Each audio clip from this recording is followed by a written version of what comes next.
Frames a second. I'm Nat Wood. Today we're going to deal with the issue of incarceration in the black community. It is my pleasure to have a brother Omar. His name is Willie Speight, and we're going to get into issues that relate to the black community, specifically incarceration of the black community, for lack of a better term, the prison industrial complex as it relates to people of color, especially African American people or people in the African diaspora in America. Good afternoon, sir. Tell us a little bit about you. You're the director of Argus. Director?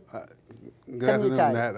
I'm director of agency outreach. And basically what I do is I go, because we have an initiative from the federal government.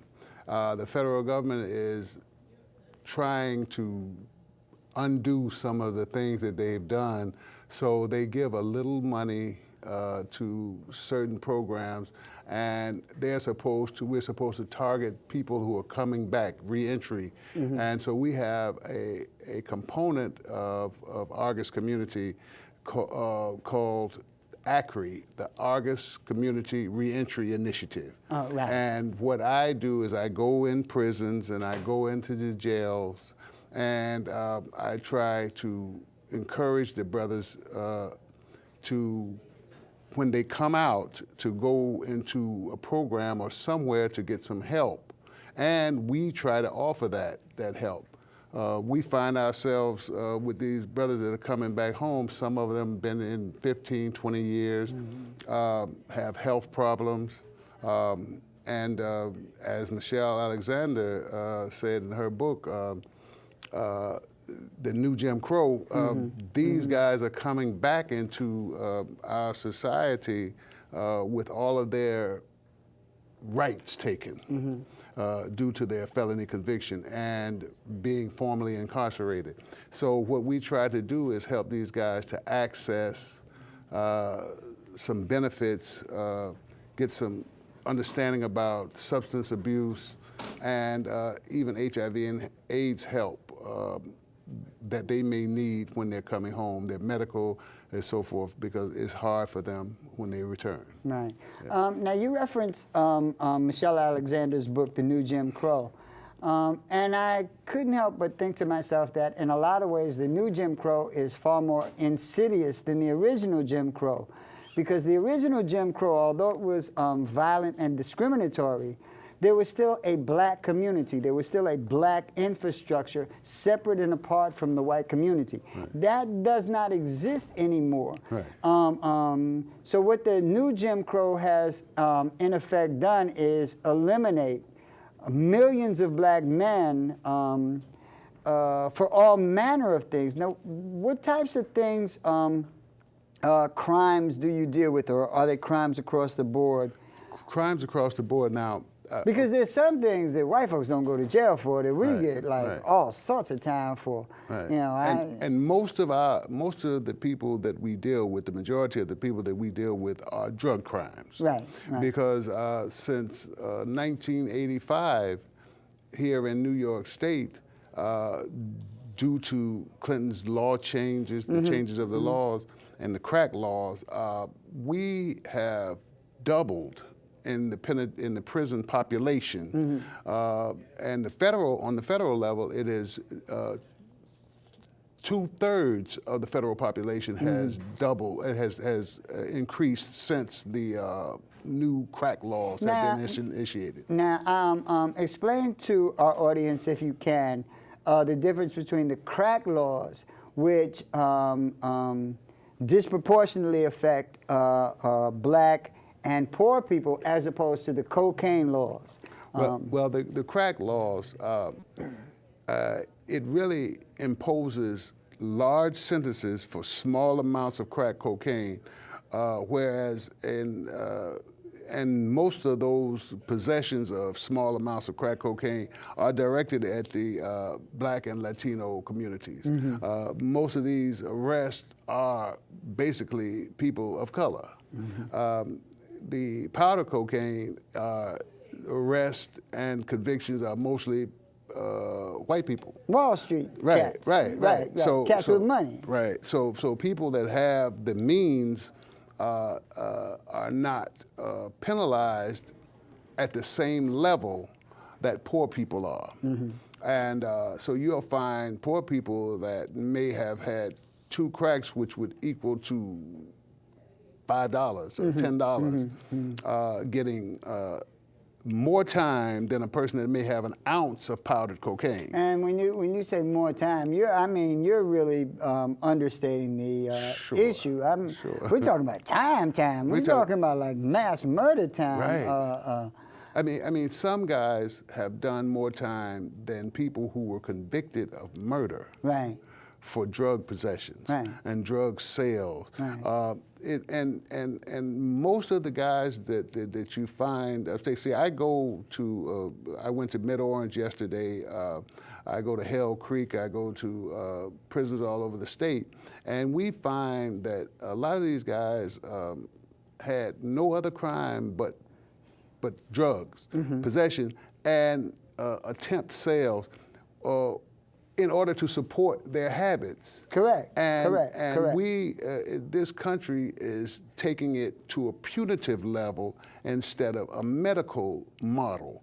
And I also don't think that people really appreciate the chump changedness of the way that they are disenfranchising the black community, especially in a place like New York City, which is the richest city in America, where literally, on the one hand, you have people walking around getting their drug money from the cash machine that their mother sends them, or walking around with no limit credit cards or $10,000 limit credit cards, and people of color who are going to jail for literally nothing, $20 worth of this and $10 worth of that.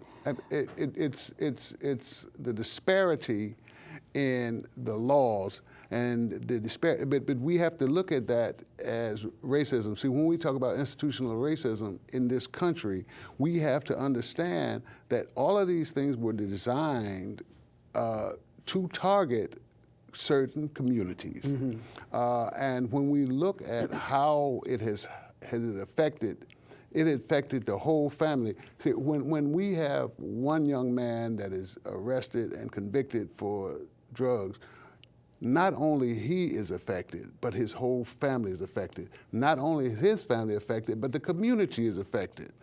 So it causes a great deal. His whole legacy from generations are affected. Right. And even when he comes home, he's still affected, and his family is continually affected. When a person comes home here in New York, if his family lives in public housing, he can't go back to public housing. So therefore, he's forced to live in a shelter or in some horrendous conditions.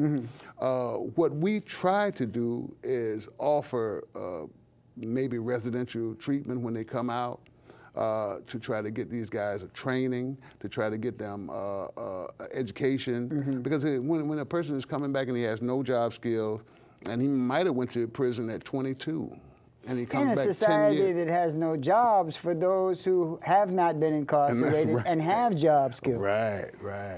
So it's very the dilemma is correct. Great.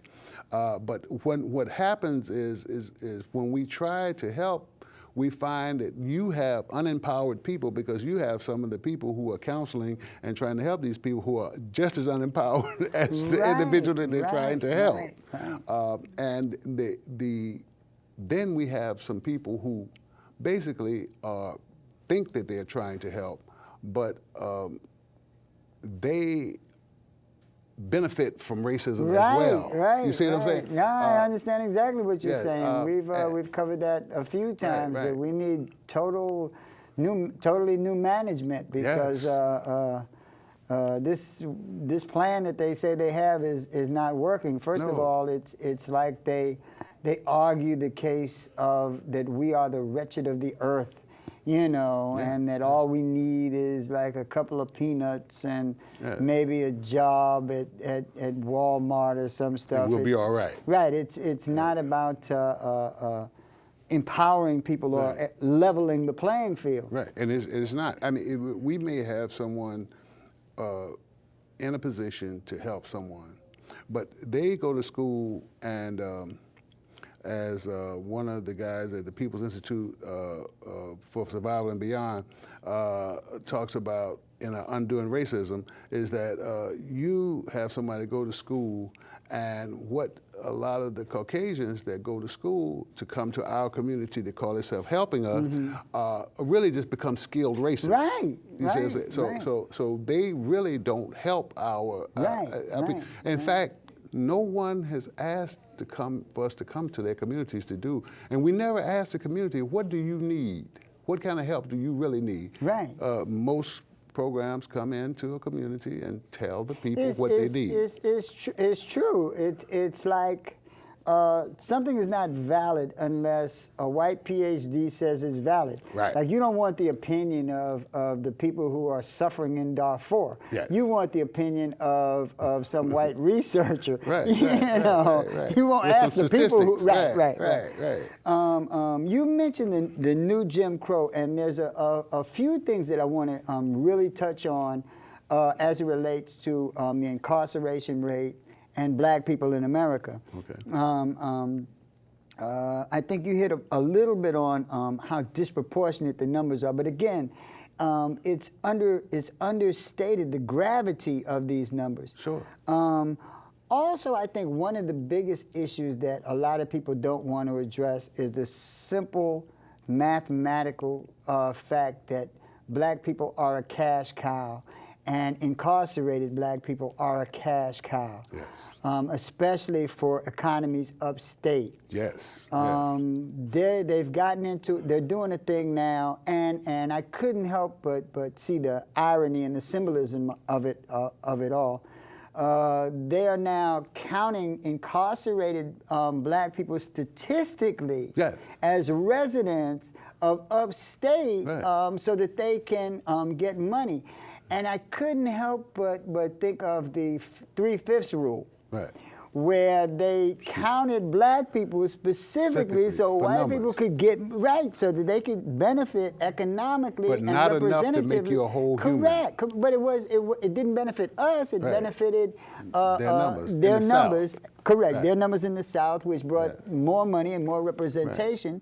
Right. But see, and- when you look at this in the totality, you look at, and Hakeem Jeffries was fighting against that, and fighting for legislation against that, because what happens is you have, out of 7 communities in New York area, that fills up 80% of the prison population. And when you go up,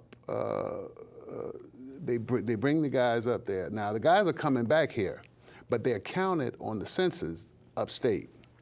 Not only are they not paid for by the city or county that they're in, because the state corrections pays for their living. Right. So that money comes there, but also they're increased in representation in the Senate. Right. In the state Senate. Correct. See what I'm saying? So now you have more voices. Which means that the children upstate, their schools benefit, but the like- children that are left behind, their own children, their own mothers and fathers, Right. do not benefit from this statistical Some data of the at all. labs, some of the school science labs are like the CDC Right, upstate. right. And but when these people come back to our community, we find that there's not enough money for them when they return. Right.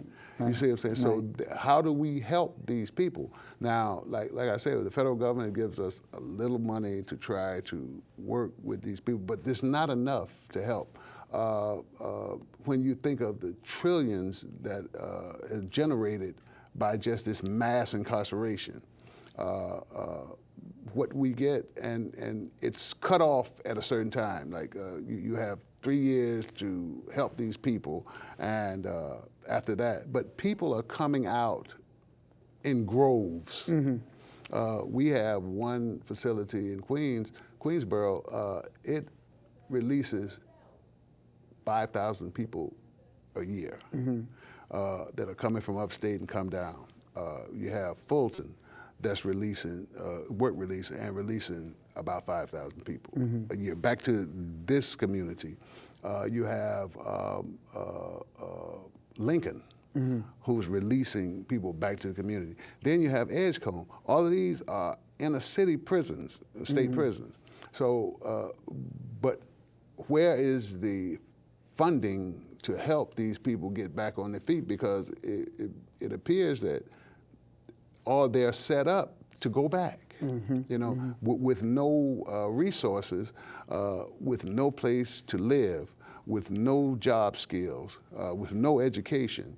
There has to be something put in place for these people that are coming home, because what would happen, and what usually happens, if a person had a place to stay, a job, food to eat, was comfortable, recidivism would be much, much lower.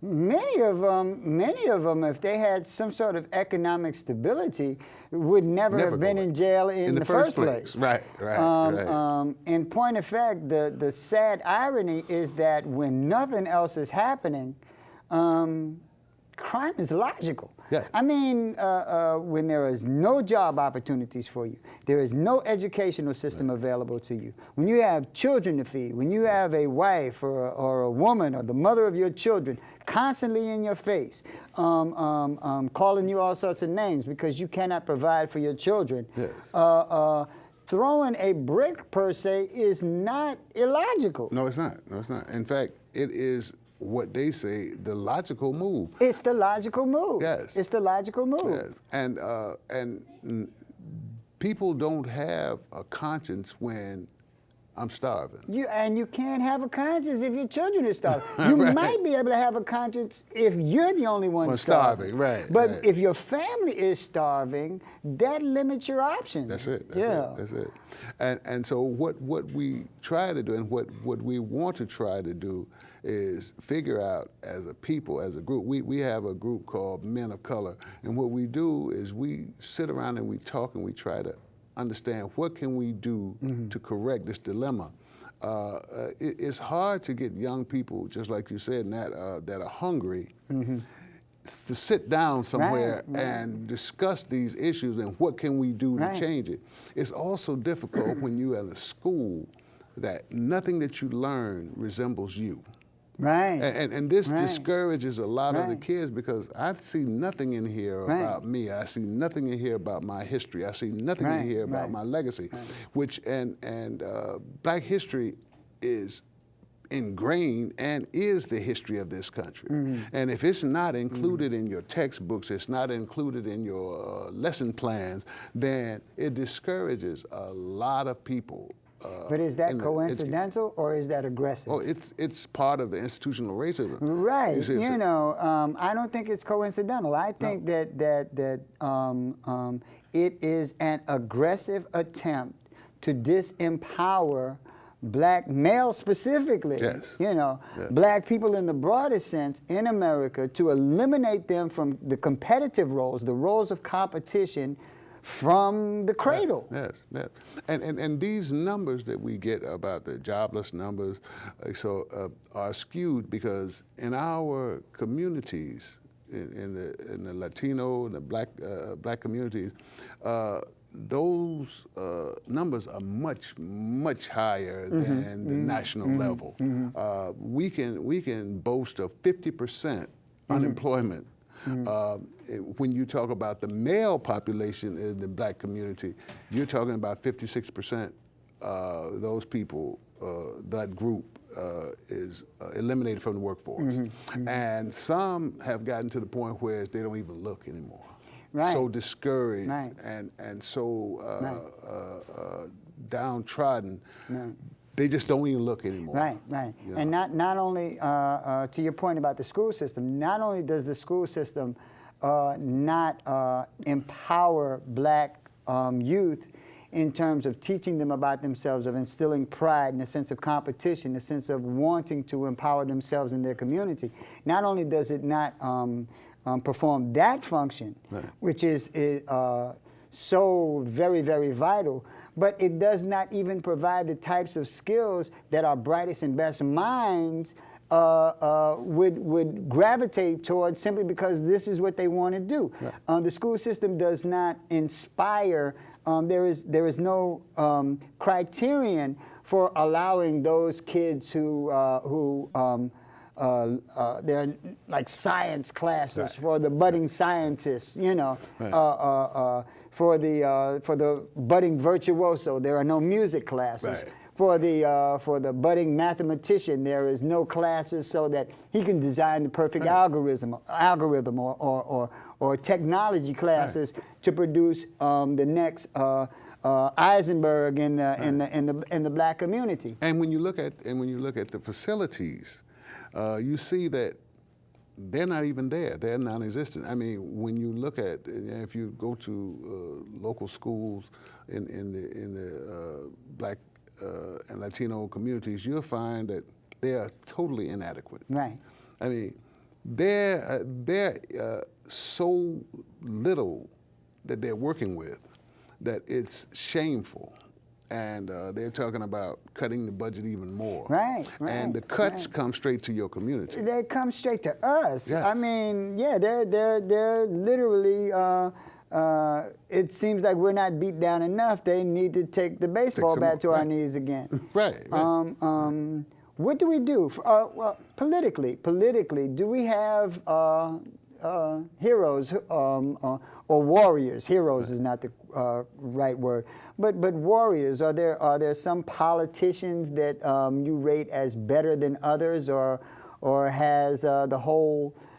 Because when I look at people who are most active in terms of trying to right this injustice, it's people like you. It's people like Michelle Alexander writing the books. It's not the people who are in power. In power. And it appears that when people get in power, their enthusiasm is co-opted. You know, it appears that people say, "Well, I made it out. I'm good. I'm right, not going back in there. I'm not messing with that. I'm not making anybody angry, so they take what I have."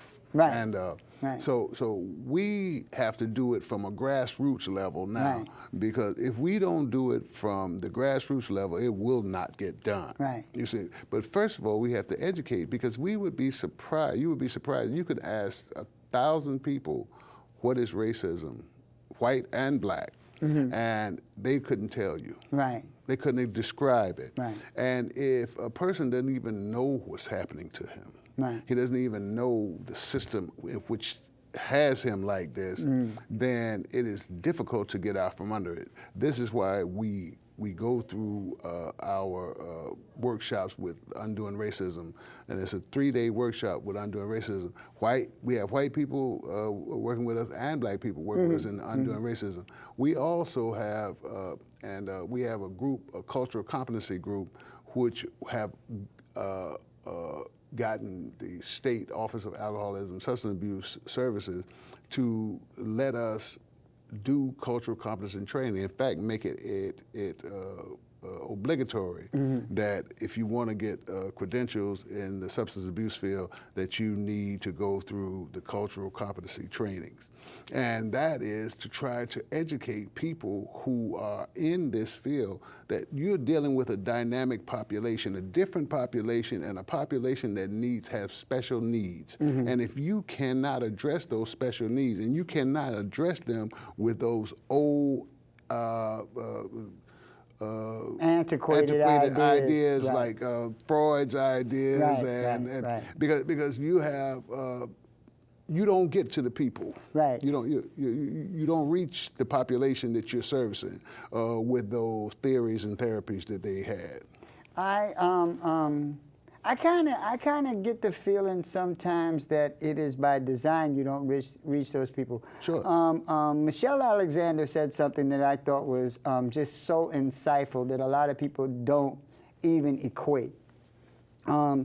And they talk about race and they talk about class, but she used a word that I use myself, that the for lack of a better term, the African American community is embroiled in a caste system. Yes. A person can overcome class. Yes. A poor person can become a middle class. A poor black person can become a middle class black person or a wealthy black person. However, black people, by and large, are at the bottom of the caste system, and we cannot overcome the caste system. Right. And because one Negro or another Negro gets a couple of bucks has nothing to do with overcoming the caste system. And how do you even hide that you're in that caste system? I mean, because you lie to yourself. Right. You lie to yourself every single day. And see, no matter what you are, the color of your skin puts you right there. I mean, I can't hide it. I can't say that I'm not. And caste is mathematics. Caste is 12% of the population on a level playing field in an equal world, a world of true equality. And the 12% is a joke anyway, because we're the only statistic that never moves up or moves down. We're like, 12% for life. I don't care how many white women you sleep with and make little brown babies, you still 12%. So I don't even know how that works. But assuming that they're correct, that we represent 12% of the population, in an equal society, we would control 12% of all the wealth and resources. If we were not entrenched in a caste system, we would have 12% of all the mutual funds, 12% of all the annuities, we'd have 12% of Citigroup, we'd have 12% of Bloomberg. We wouldn't even be discussing things like police brutality or incarceration rates, because we would be economically solvent. We would be educationally solvent.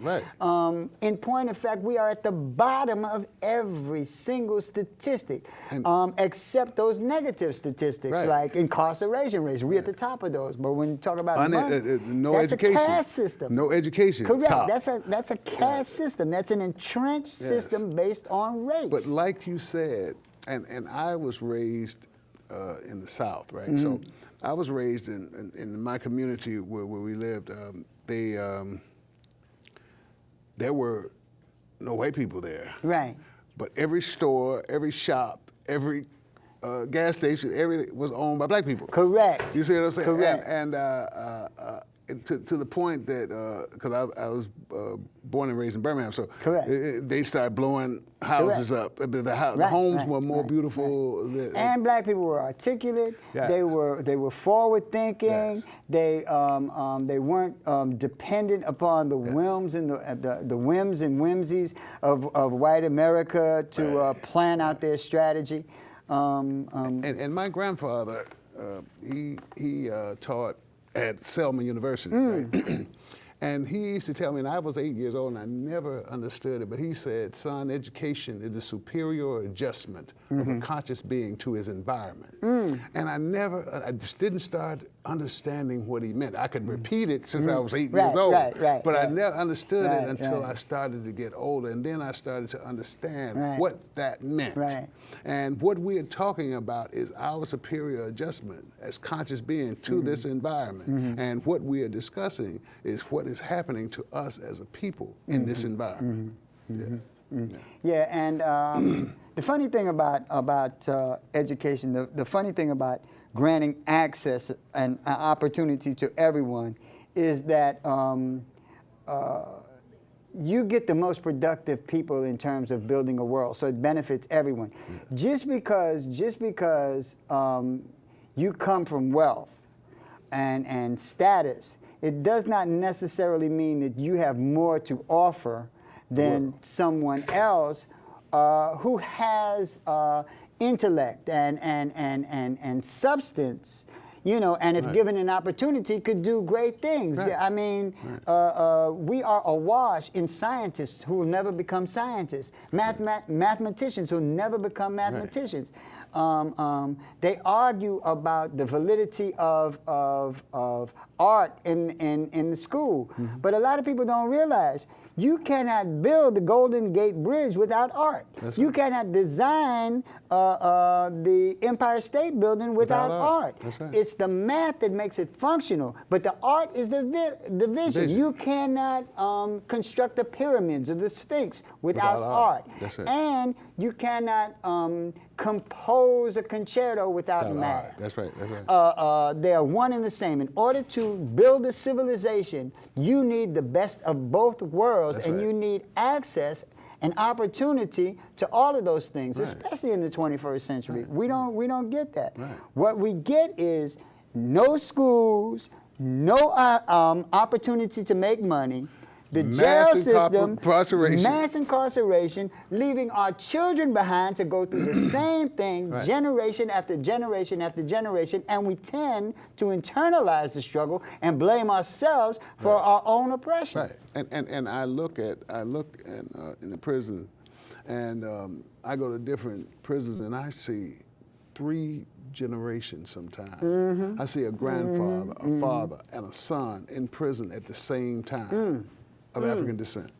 And what is happening to the females? And the question, Right, you know, right. It used to be just us. Now they want the women too. They want everybody. Right, because now they're locking up the women. Right. So now what they're doing with the children is something different. And the way that they're mass prescribing psychotropic drugs for our children. Oh. I mean, it's a constant. And you look at the destruction of a group of people, and you look at the systematic destruction of that group, and justification for the destruction of that group. Right. Because see, if I portray you and I label you as bad, as negative, as a loser, then I'm justified for killing you. I'm justified for incarcerating you. I'm justified for not offering you services that you as a human being deserve. And they rig the numbers because they racially profile us, which means that they stop and search hundreds of thousands of black people in order to get a few that may have something in their pocket. Right. So it's like a manifest destiny system. They actually control the vertical and the horizontal. Yes. If they shake down enough black people, they will produce somebody who got like a joint in their pocket or something, and then you can criminalize the whole. But what about this? Since 1978, marijuana has not been a crime in New York. Right. But unless you display it. Right. So when a police officer stops a young child and says, empty your pockets, and he goes in his pockets and pulls out, and he has a bag in there, it's a crime. Correct. You see what I'm saying? So, and I know kids, young kids, who have gone from little more than teenagers to young men in their 30s and 40s who are basically, for little ticky-tack, low levels of a narcotic, have almost done life on the installment plan. Sure. I mean, 5 years here, 3 years there, 8 years there. After a while, their whole life is in jail, and it's not even $100 worth of something to begin with. And when they come back out, they're on parole. Correct. So now, if they're on parole, if they move, they don't have to commit a crime. If you move from one place to another without telling your parole officer, you're violated. You see what I'm saying? So now we can lock him up when we get ready. Or we can say he moved, or we can say he had police contact, or we can say that he was around another felon. You see, this is what makes that caste system work so great, because he's not supposed to be in the project. So if we catch him walking through the project, we can arrest him and violate it. You see what I'm saying? You see what I'm saying? He's not supposed to be around another felon. So if I stop the other felon, which is almost impossible because you criminalize the whole community. So these are the things that we as professionals that are out to try to help these guys are faced with. But unless someone has this conversation, unless someone, even in the substance abuse field, even in all these other fields that call themselves human service field, start having this conversation like we're having, right. then you can't possibly help these people because you can't even talk to them Right. because you're not even telling them what they need to hear. You're not even letting them know that, hey, I understand what you're going through. But even in spite of what's going on, we must succeed. Right. You see what I'm saying? That is correct. In spite of whatever obstacle, whatever they did, I think we're the only ones who really don't appreciate the fact that we are in a constant, perpetual state of war. Yes. I think the other side understands point blank very well that we are in a state of war, yes. and does everything to keep us on the defensive. Right. We're the only ones who don't fully appreciate how aggressive these things are, how they are designed to keep us entrenched in a caste system. Right, right. And if we don't make moves to educate the people that we're helping, it's impossible to help them. Because see, first, the frustration of some of the guys that I talk to on a daily basis in prison, saying, "Well, man, what am I going to do? I get out of here. I get out of here, and I can't feed my family. And my woman is asking me, man, listen, I need some money for the baby. You've been in there all this time, and you can't help, and then I can't get a job, and then I'm saying, man, forget it. But a lot of the guys say, man, I would rather be in here because at least I got an excuse for not feeding my son because I'm in prison, you know, as opposed to being out there and he see me every day and he's hungry. Every single thing that you can think of, every station that you turn on, every television station, every show that you turn on, all reinforces the fact that you are a failure and a loser and a bum. You ain't got no Bruno Maglias on your feet. You ain't got no gold chains. You ain't nobody. You ain't nothing. You a deadbeat dad. The welfare after you take your little McDonald's money if you can get a job at McDonald's. So you're right. It is simpler, much simpler to exist in incarceration than it is to come and even attempt to do the right thing outside. And some people start out with minor drug charges, and it escalates to some really serious crime. Just to get back. And stay. Because I don't want to have to deal with this pressure. I haven't learned to deal with this. I know that I can eat 3 times a day in there. I can read. I can relax. I can be a human being, even though I'm locked up like an animal. You see what I'm saying? And they find a way. Educate myself. Get my body in physical condition. Hence the phrase "throwing bricks at the penitentiary."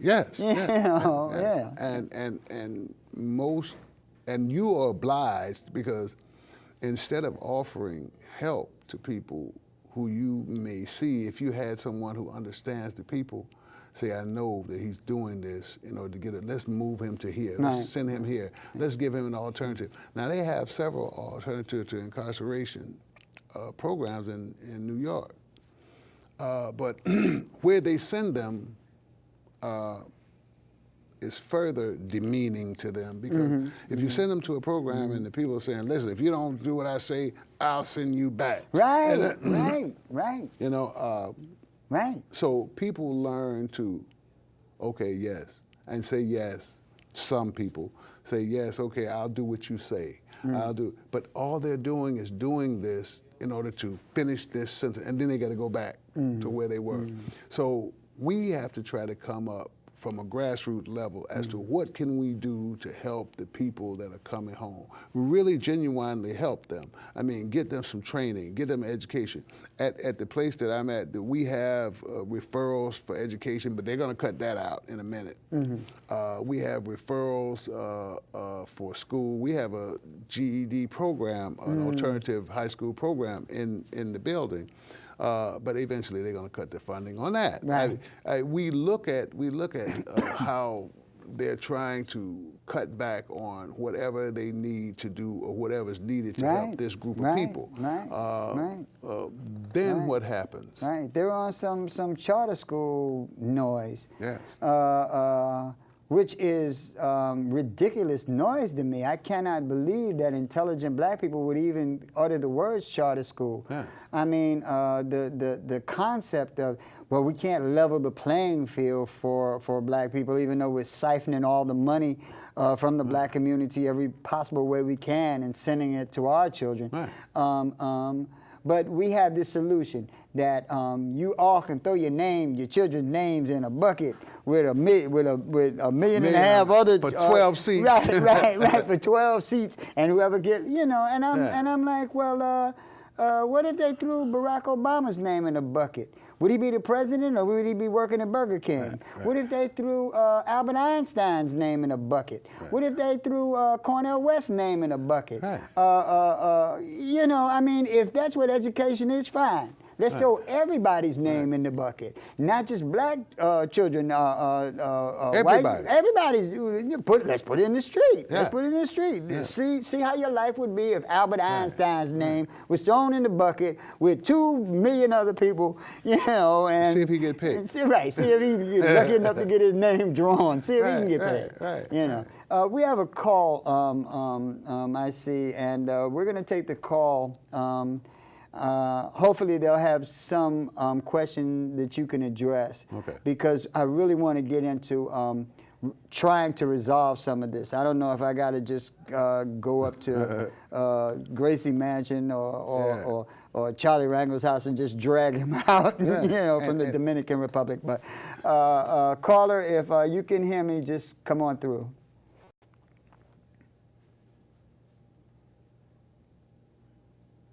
Yeah, I think they're working on yeah. Okay, we'll You asked earlier about a politician or someone who I think would address it, and like I said, I couldn't name one. How do we get through to these cats? I mean, do you have to do it like they do in China and set yourself on fire? Do you have to stand in front of a tank? What do you do? I really could not tell you what would have to happen, but I know that it is not as important to the people. See, one thing that the powers that be know that if we give this person a way out, that he won't come back to help them, because what we pose to him is that, hey, you're going to lose what you got trying to help them. Right. You see what I'm saying? Right. So therefore, you want to make sure you keep yours. Right. And so if everybody is focused on, I got out. Again, maybe I don't understand the logic. I don't understand the logic of being proud of the fact that I'm one of the good ones with a buck in my pocket, but I'm from a sorry behind tribe. Yes. I don't understand the logic of being able to accept the fact that every other nationality, every other ethnic group is at the seat of power except black people. I don't see how that would not be a bitter pill for any black person. I don't care how much money they had. Right. In point of fact, the Chinese are at the seat of power. Yeah. They are respected. They're respected economically. They're respected intellectually. The Europeans are at the seat of power. Africans, people in the African diaspora, African Americans who are born in America, I mean, we're in New York City, are not respected as a group intellectually. But I'm going to tell you something. Somebody said... I don't see how they could go for that. But someone said to me, a politician said to me one time that your people don't vote, so they don't really count to me. And most of the groups that you talk about vote in blocks. Whatever one part of the group thinks about an individual or a politician, they vote together. I think they're trying to resolve the issue, the phones. The tech issue with the phones. Yeah. But no, continue. Good afternoon. Yeah, good afternoon. Turn it down just a little bit. Turn the speakers down. Yeah, I don't have the television on at all. No, I'm not talking to you. I'm talking to the people in the control room because the speakers are up. But we hear you fine. You're excellent. Yeah, you're good. You're excellent. Okay. Hi, my brother. How you doing? How you doing, brother? Good, brother. Listen, the conversation is definitely on time, but there is one little loophole, my brothers, in the system that we forget about, and a couple of friends of mine were at Rikers Island trying to teach the system. That's entrepreneurship. Yeah, you cannot get a job coming out of being incarcerated in America, but you can own a business. Now, depending on your crime, there might be certain businesses you can't own, but there's some businesses that you can own. About 90% of it. And if you can get a guy or a woman on the track that say, listen, you're going to take make this kind of money, like McDonald's money, in your first 3 years, but in the fourth, fifth year, you're going to begin to take off and be able to help other people, help yourself, help your family. I think that's a good track to be on.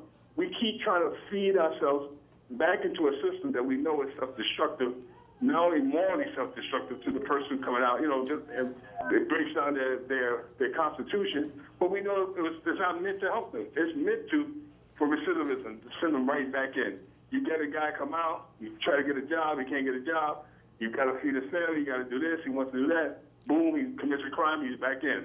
But if you got somebody who owns their business, I think there's a 90% better chance that they're going to hold on and try to make that thing work. And it's possible to make it work with small donations from other business people. Because it's better to I'd rather have my brother and sister in the community trying to build something than to try to break it down. Thank you. Oh, thank you, brother. I'm gonna let you respond, but I just want to say that what you pose is not simply for incarcerated people of color, incarcerated black people. It is incumbent upon all of us to think about empowering ourselves as opposed to thinking of ourselves as simply an extension of the white community. That we do indeed, irrespective of the fact of whether or not we've been incarcerated or not, have to start thinking of ways to educate ourselves, empower ourselves, come up with it's not even a new way of thinking. We need to get back to the Black Wall Street way of thinking. That it's not just the incarcerated that needs to think about entrepreneurship. We need to think about something that we never think about. It's almost taboo to even use the phrase, but competing against white folks. Right. But I'll let you. And I agree, but that is part of what is happening also in our community. Correct. Because we aren't allowed to do some things, and you'll find the roadblocks. I mean, you may be able to set up a stand on the street and sell some stuff on the street. Right. But as soon as you get one of these spaces or buildings that you can put a business in, I mean, someone like Staples could come along and buy the whole block. Correct. And put you out. Correct. So you're out of business. Correct. Unless we came together as a collective and bought something collectively and utilize it like that, we're vulnerable anyway to money and something we don't have. I also think that a big part of the problem is the fact that they have rigged the education system in such a way that it is totally against us. Yes. Because technology today allows us to make moves irrespective of brick and mortar facilities. That's right. Technologically, we can have commerce with the entire planet on any number of levels that doesn't even require a physical product. Right. But we need an education system that empowers our brightest and our best so that they can do their thing. Yeah. So in a lot of ways, we can get into their system without them being able to buy our hat shop or drop a gigantic knock off our record shop. Right. We can actually. There are ways that we could get into the mind of Frankenstein and give him tremendous headaches, but we have to be educationally empowered. We have to have the knowledge of the system. We have to have computers that our children can play with. We need to advance ourselves in the 21st century. And we need to move as a collective, as opposed to this individual. I mean, see, what has been the system is he moved individually, we all move individually and independent, and they knock you off one by one by one. Correct, you know correct. What I'm saying? But that's not vision. That's not vision. That's that's single-mindedness. That does not equate into trying to move us out of the caste system. Right. You know, if anything, that's like well, I wasn't talking about you, Nat. I was talking about the other ones. Yeah, you know, and that's not what I'm talking about. Right. You know, but we have another call. So let's take the call if you can and hear what the caller has to say. Hello? Yeah, caller, we hear you. Yeah. You know, I can appreciate what y'all are talking about, but it's the same old story. First of all, I don't know the real quote, but it's almost like we're trying to build with or rush into a burning house or something like that, because the system that we're in right now is going down. So first of all, I think what we got to start doing is developing our own system, you know, because number one, the currency that we're using don't even have our picture on it. You know, it got like slave masters on it. So when are we going to break away from this, you know, oppressive situation? Because it's the same thing over and over again. It's the same thing that our ancestors went through. And we're at a place right now that we can think outside the box. But our institution, say for instance, our historically black colleges, for instance, you know, I always say, and I don't mean this in a derogatory way, but what those institutions do is develop Negro Saxons. You know, because we don't have a place where we can go and be our true, authentic selves and have a conversation about even healing from what our ancestors went through and what we're going through right now. And what that leads into is the fact that we don't trust each other. You know, post-slavery syndrome and all those kinds of things, that until we get to a point where we start healing and come together, it's always going to be the same thing over and over again. So, and I really appreciate your optimism and everything, but it's like we got to break the back of this thing. You know, so I mean, I don't mean to be negative or nothing like that, but we got to start talking about healing ourselves, because until we get to the point that we can trust, because you have to trust yourself, we have to trust ourselves even before we can love ourselves. You know, because trust comes before love. So until we get to the point where we trust ourselves and then trust each other, it's always going to be the same thing over and over again. Segregation served the purpose of coercing. The bond wasn't love. The bond wasn't trust. The bond was coercion, you know, through segregation. So that made us think that everything was cool. But everything wasn't cool, because when we were allowed to be our true and authentic selves and really and allow the wound to manifest, that's when we realized that something's not right here. You know, because we got love for each other, but something gets in the way of our loving each other. You know, in a demonstrative way and coming together. All right. You know, yeah. We're running out of time. I want to give my guests an opportunity to address some of that stuff. I have thoughts about it, but I'll respectfully allow you to. Well, I think that what the caller was saying was what we've been talking about the whole time. I mean, we were saying it. In essence, the same thing, and I concur with you. I agree with you 100% that we do need to do something. We were really talking about and discussing which way do we do what we do, because we have an understanding that there's something that needs to be done, and solutions, because we can scream about we need to do this and we need to get together and we need to, but we need to come up with some solid solutions as to what is going to happen, what are we going to do, and have someone that's doing something. And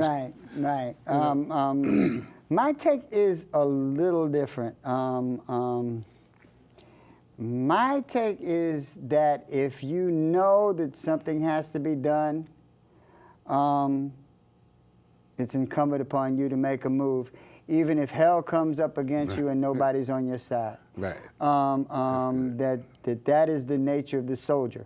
That is the nature of the warrior. Yeah. And we as black men, although we have been pilloried, it is still incumbent upon us to lick our wounds, saddle up soldier, and ride on, even though hell itself is coming against you. Yeah. You are right, it is very difficult. It may or may not be impossible to do it without some sort of conscious effort from the greater black community.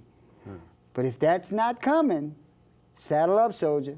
Do it. You know, what you gotta do. I mean, they say each one teach one. Well, if each one teaches one, you break even. Yeah. However, if each one teaches two, you grow exponentially. Yeah. Because 2 becomes 4, 4 becomes 8, 8 becomes 16, 16 becomes 32. Yeah. It's incumbent upon you to make a move. The Chinese saying, the hardest part of the journey is the first step. Yeah. I admire you. I also think that if nobody sees things your way, it's still incumbent upon you to give it your best shot. You know, you may go down, but you're going to go down like a soldier.